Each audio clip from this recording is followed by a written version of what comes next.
Well, good morning guys and welcome to the show. Today we have one of those weird ones. Let me explain. We have a 2012 Honda CRV and the customers come in and said that some of the speakers don't work. Okay, so that's not really that strange. But what is strange is the driver's side works fine and the passenger side doesn't. And it's both front and rear. Hop inside and let me show you what I'm talking about.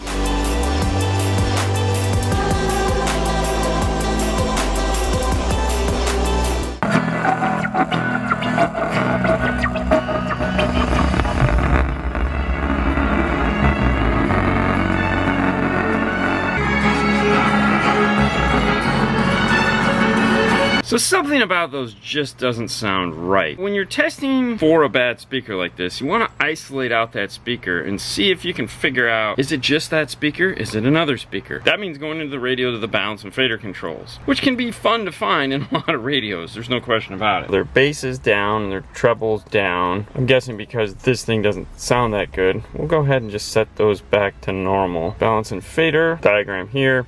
Now this has a factory subwoofer, but that's not rattling. Let's go to the right side. Go to the right side. We'll go to the front speaker.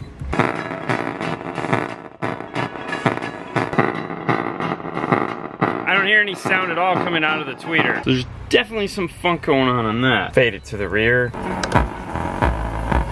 Now one other thing I noticed too is as I roll up and down the window, the speaker makes noise. Check this out.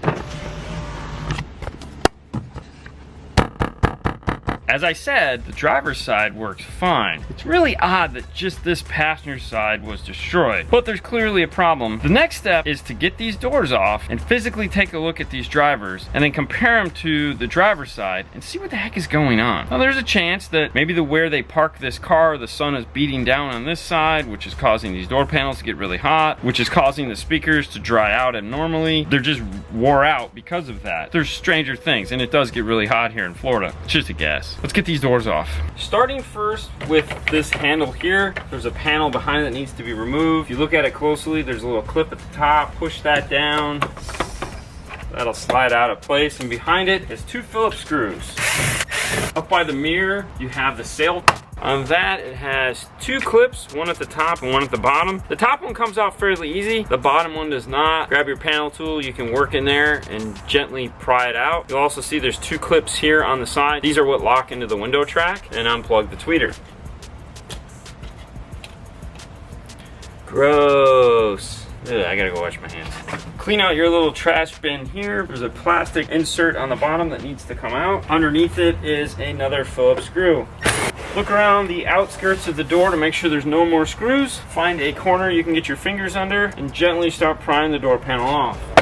Once you get the bottom off, lift the door panel up to get it out of the window trap. Unplug the power window switch and you can remove the door panel. Honda uses one screw and two clips at the bottom here to attach their speakers to the door. Looking at this speaker, you can kind of see how it's bulging out.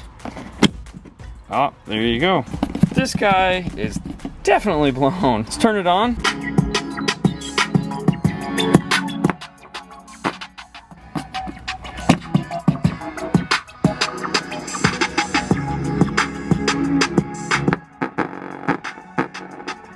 Clearly the suspension on this system is gone. It's just, there's nothing. Let's see what it looks like from the backside. Remove the one screw.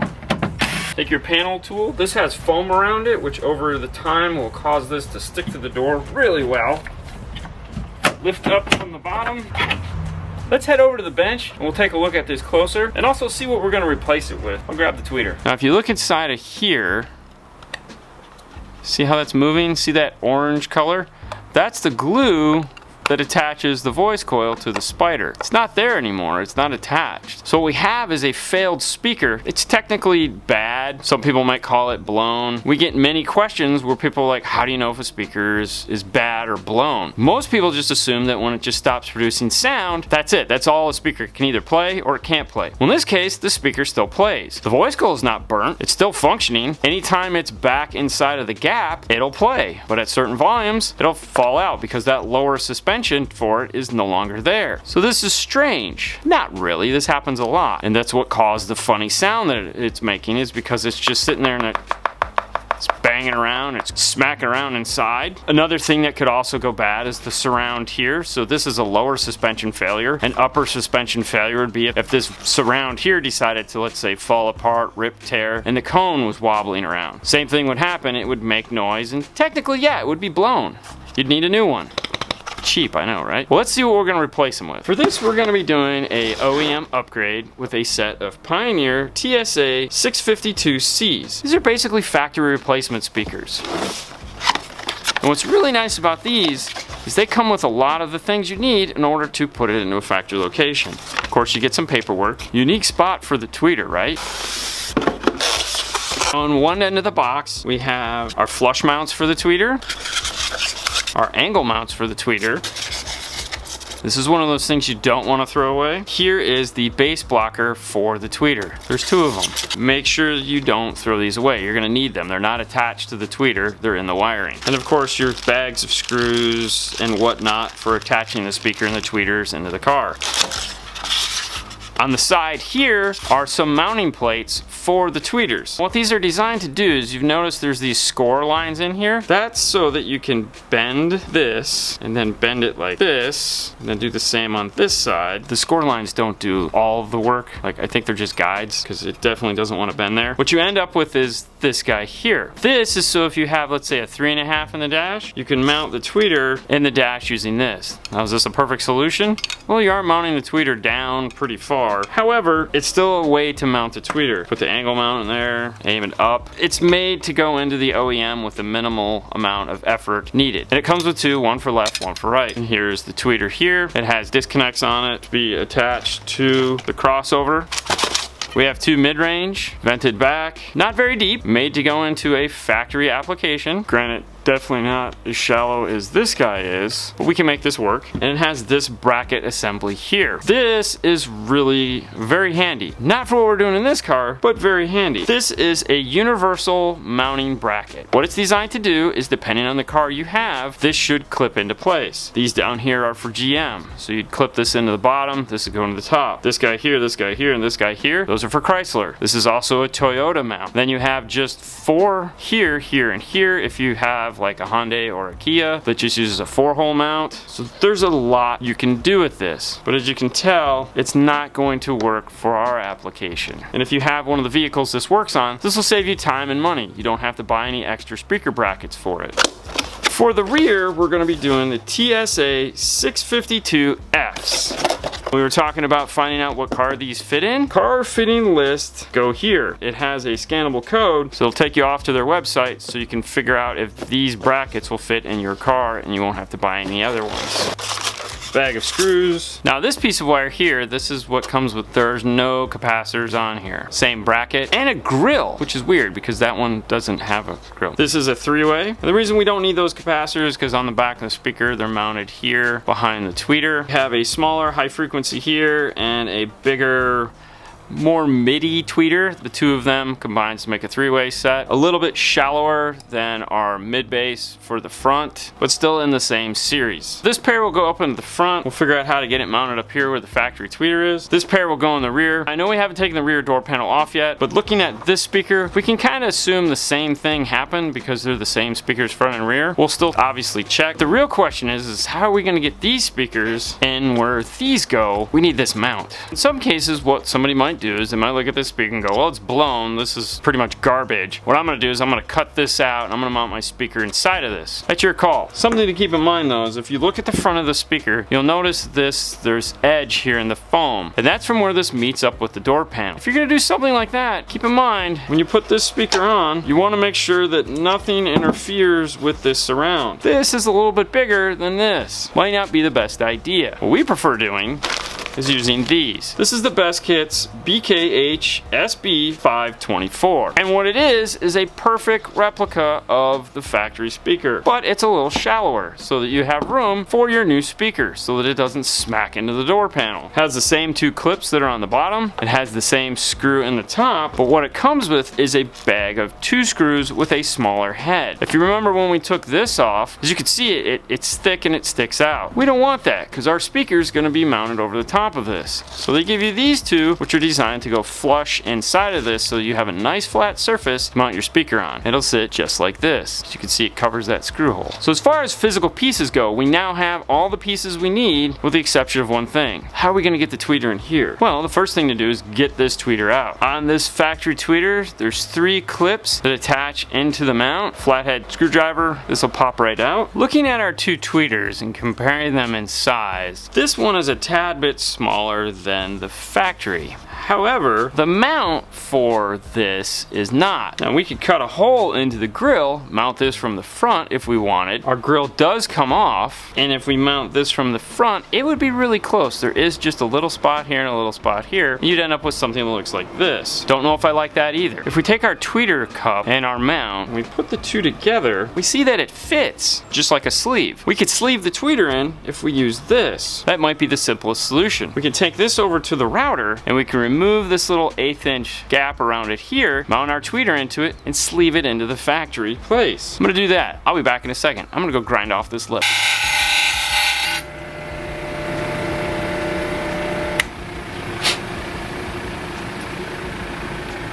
Lip came right off.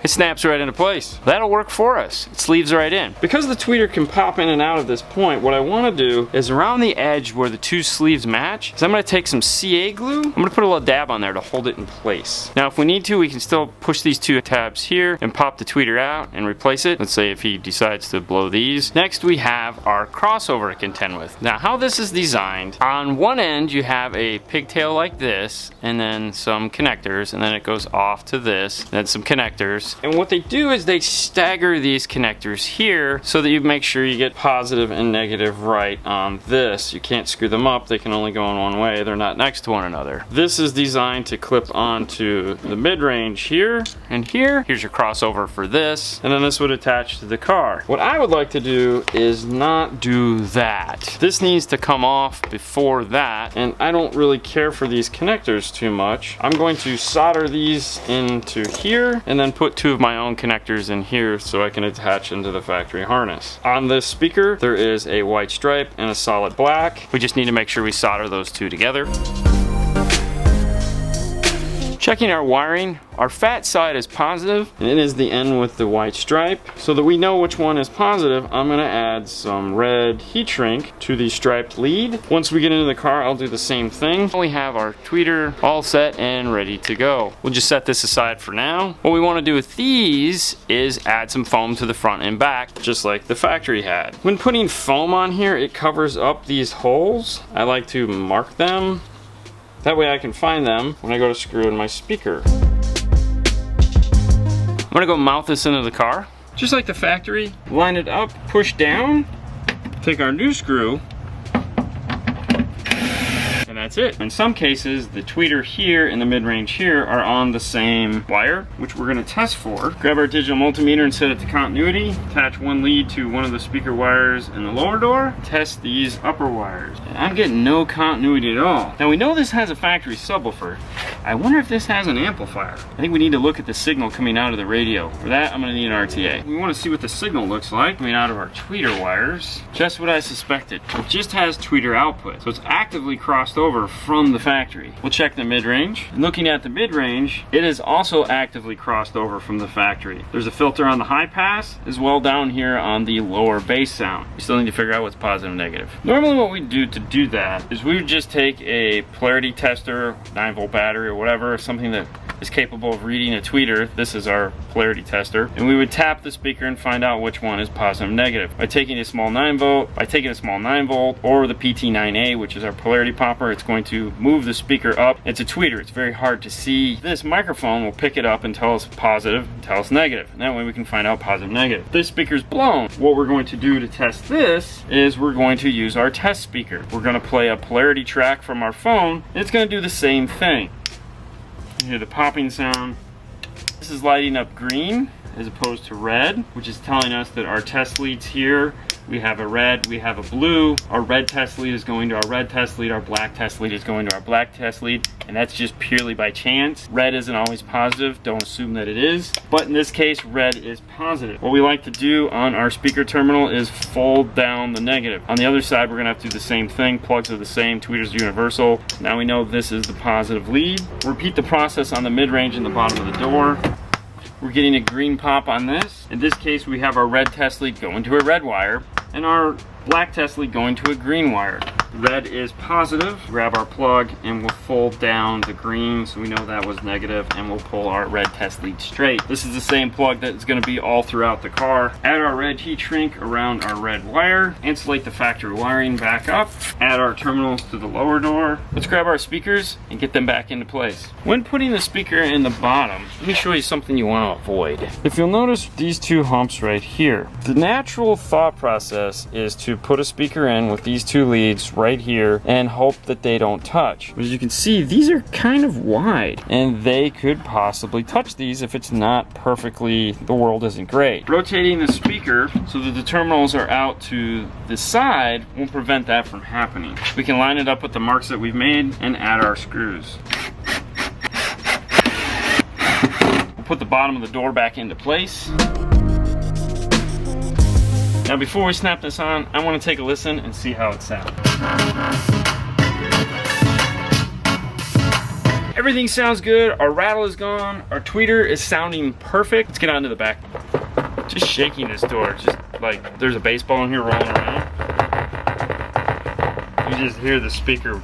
Oh, it's hating life. The top section comes off the same as it does on the front. Up here is a rear sail panel. Remove that. It has two clips on the side that attach to the window track and one clip here in the back that allows it to plug into place. Put your hand around it, find the spot for your fingers. Remove our one screw. And I know you're gonna find this hard to believe. It's the exact same problem as the front. It's just come detached from the spider. Let's go over to the bench. Since the rear speaker's out now, we know that it's the exact same as the front. We'll be using the same brackets. We'll mark our hole locations and add our foam. The rear speakers come with these little pigtails here to attach to the factory wiring. If you wanna use these, go right ahead. I prefer not to. We'll add our own terminals, but if the wire is too short, we're gonna make our own pigtails. I'm not a big fan of this wire. It's kind of thin. Don't forget our screw. Let's head back to the car. Just like the front, slide it down into place, line it up, add our screw.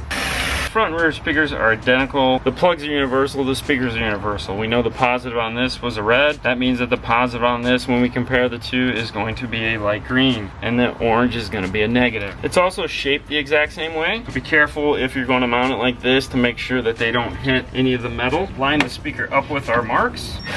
Pet peeve of mine is when you're screwing in a speaker like this where the tweeter is different, meaning it's a three-way, so it has a tweeter off to the side. In this case, the tweeter off to the side is going back towards the rear of the car. We want to make sure when we put it on the passenger side, it goes the same direction. I hate it when people put them in and they don't care and they don't pay attention to that. I know it's something small, but it's big in my world, so always check that.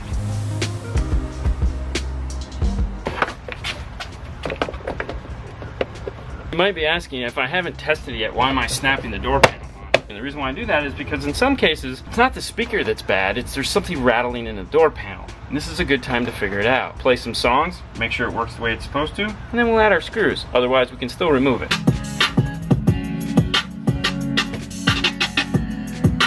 No rattles.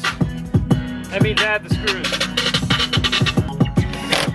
And we're done with the passenger side. While we were playing the rear, we were also playing the front, so we've made sure that both speakers now sound wonderful. But we're not done there. Obviously, we still have to do the driver's side because we're not gonna replace just half of the speakers in the car. That would be silly. It's the exact same process on that side. So as far as you guys are concerned, you're done. You have all the information you need. We hope this video helped you guys out. You found it fun and informative. I'm gonna end it there. You guys have a wonderful day as always, and we'll see you later next time. Bye. And in case you're wondering where Fernando was, he had an appointment he had to take care of this morning. So it's just me. I'm sorry. He'll be in the next one though, so stay tuned for that one. See ya.